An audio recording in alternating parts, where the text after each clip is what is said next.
la palabra, diputada. Muchísimas gracias, querida Patricia, la invitación y la consideración para participar en esta mesa. Agradezco mucho a CUPEX, también a nuestro querido doctor Molina Piñero, muchísimas gracias. Y hago la mención también de que Zacatecas tiene las puertas abiertas para recibir todo tipo de diálogo y de debate que abonen a nuestra vida democrática y a nuestras instituciones. Claro que sí, lo organizamos lo más pronto que sea posible. Bueno, yo quiero compartirles un poco sobre la experiencia que yo he tenido como diputada federal en esta legislatura actual, donde también es muy grato para mí comentarles que soy la diputada más joven. Ya mencionaba Fernanda también hace un momento que esta mesa la integramos muchos jóvenes y enhorabuena. Me da muchísimo gusto que se pueda integrar esta visión que nosotras y nosotros tenemos a la vida de nuestro país. Entonces, un poco bajo ese sentido quisiera compartirles lo que respecto a este poder ejecutivo y bajo un régimen presidencial carismático, por supuesto. Bueno, ustedes saben que el presidencialismo, especialmente en Hispanoamérica, nace a partir de la necesidad de tener un presidente fuerte, un personaje fuerte que garantice el cumplimiento de ciertos objetivos. Y en el caso de México, en el caso mexicano, pues estos objetivos surgen a partir del programa de la Revolución Mexicana, es decir, la aspiración por la educación, la tenencia de la tierra, la relación de capital-trabajo. Por lo tanto, para alcanzar esas metas, esos objetivos, se requería a alguien que ejerza suficiente poder para garantizar efectivamente la transición a ese programa y a esa visión de nación que se tenía en ese momento. Respecto a esta otra parte que tiene que ver con el carisma de un personaje, en este caso el carisma en el presidencialismo, habría que recordar las justificaciones de la legitimación política. No quisiera entrar a profundidad en este tema porque tengo conocimiento que ya ha habido previas mesas redondas, tema que justo en una actividades que él menciona se encuentra la legitimidad carismática, que no es otra cosa más que el atractivo de un individuo que asume tener la razón, que también funge como líder. Y bueno, aquí hago un comentario porque cualquier parecido con la realidad en este caso no es coincidencia, porque efectivamente en este momento tenemos a un presidente carismático. Ahora, ¿cuáles son los riesgos que percibo yo y que también se ha comentado respecto a tener este tipo de legitimidad? Bueno, de entrada, el asumir que siempre se tiene la razón.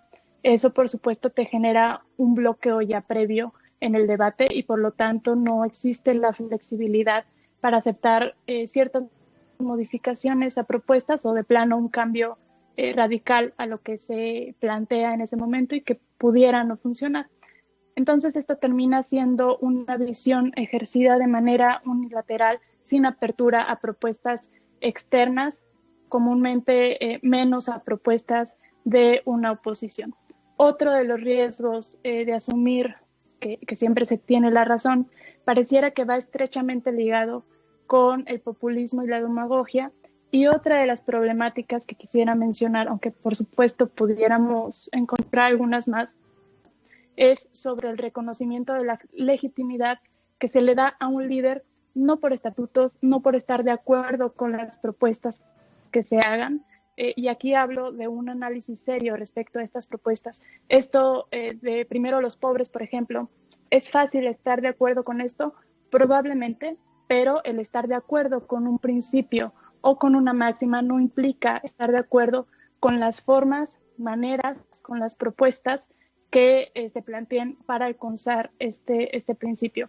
A esto me refiero con que hay que conocer con seriedad las propuestas que hace cualquier líder y en este caso, pues un líder carismático, por supuesto. Pero, regresando ya a la línea principal, esto es estar de acuerdo con un líder, no por lo que mencionaba anteriormente, sino por el líder mismo.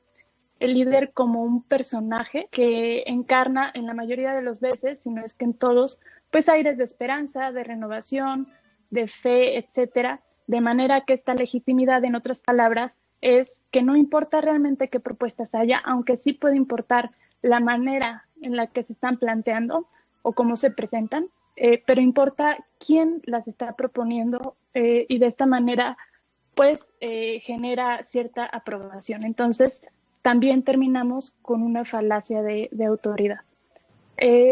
Ahora, respecto a la división de poderes, ya sabemos que tenemos un sistema dividido en poder legislativo, que genera las leyes, un poder ejecutivo, que administra y gobierna, y el poder judicial, que pues son los tribunales que interpretan y aplican la ley. Pero pues los fundamentos para esta división de poderes del Estado es, primero, evitar los abusos de poder o de la misma supremacía de uno sobre otro, esto buscando a su vez evitar el abuso y la arbitrariedad de un poder limitado. De manera que si el poder está distribuido entre distintos órganos que mutuamente se pongan frenos y se limiten, entonces queda cerrada la posibilidad de que el poder constituido se haga ilimitado y soberano. Pero esta división también consiste en más cosas, en una supervisión recíproca y constante entre los mismos poderes y entre los órganos de gobierno, y también se busca el preservar una esfera de libertades y de derechos de los miembros de una comunidad política. Este tema de la división de poderes ha sido una de las piezas maestras de la doctrina constitucional moderna, en donde supone una garantía para el propio Estado y para el ciudadano, que este último, el ciudadano, queda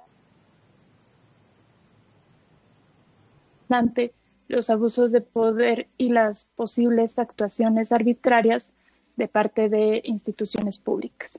Esta división de funciones presupone también que cada uno de los poderes realice solo ciertas funciones específicas que le corresponden, pero las dificultades surgen cuando en la práctica no resulta así. Si bien este modelo que tenemos en México pretende independencia de las labores administrativas, legislativas y judiciales, el diseño también ha cambiado y se ha venido adaptando y evolucionando, de manera que ahora tenemos organismos constitucionales autónomos que, justamente como su nombre lo dice, tienen autonomía, gozan de autonomía expresamente otorgada por nuestra Constitución, tanto para la gestión de estos organismos como para el manejo de su presupuesto, por ejemplo, y que además tienen atribuciones claves para el desarrollo de nuestro país, con facultades exclusivas que además, como ya dije, vienen ya consideradas en la Constitución, pero otro hecho también para el tema de la evolución de estos organismos es que ayudan a mantener y fortalecen también la división de poderes. Por poner un ejemplo muy sencillo, el Instituto Nacional Electoral.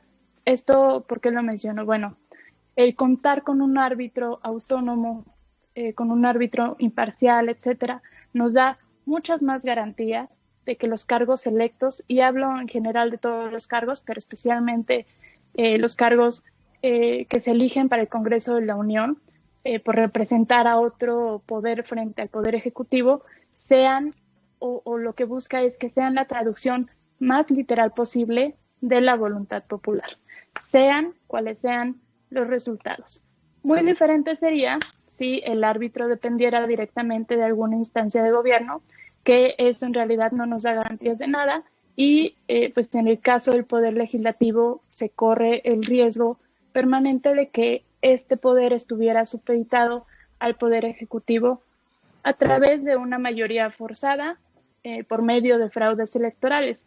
Justamente esta situación es la que nos llevó a buscar un órgano autónomo encargado de esta tarea para limitar tanto como sea posible la influencia de un poder en la composición del otro, a grado de que este último terminara perdiendo su autonomía. Y cuando hablo de autonomía, pues me refiero a una situación de relación en donde existe independencia relativa.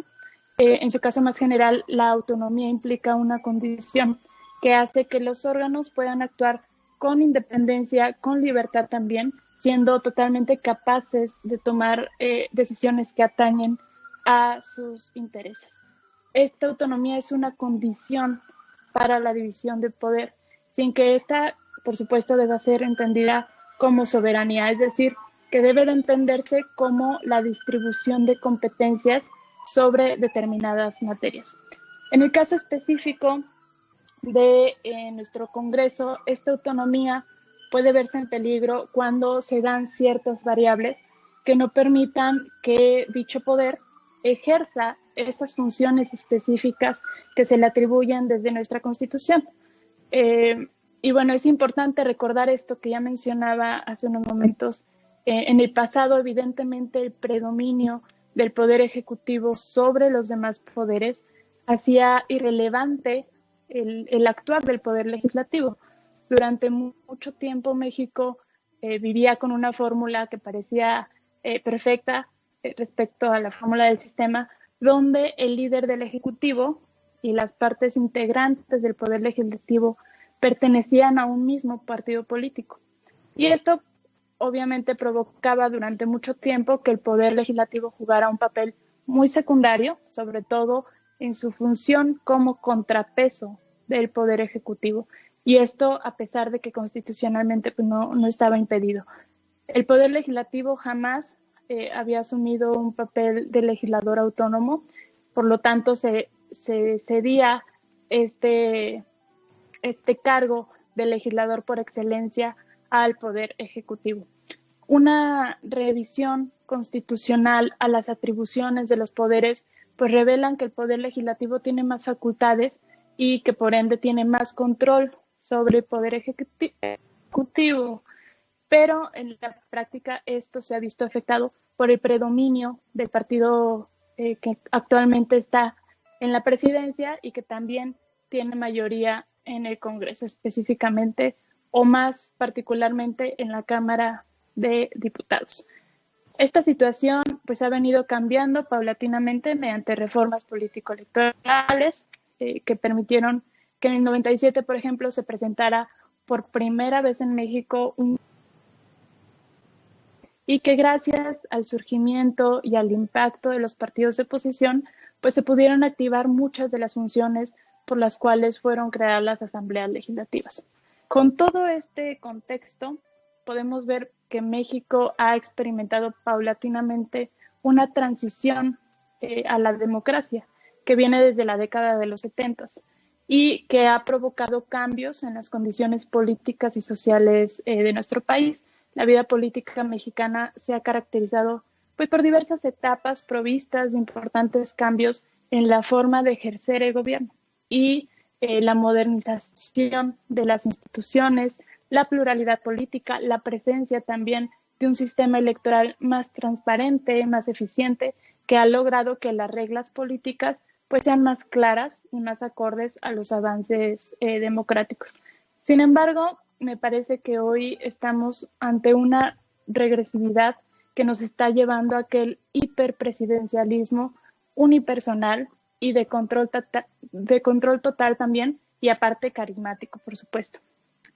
Hoy más que nunca me parece que una división de poderes que sin duda alguna se busca menoscabar, pues existe una clara división en la sociedad que también se incentiva por la polarización y que finalmente pues, nos lleva a prácticas retrógradas de control político y de control social también.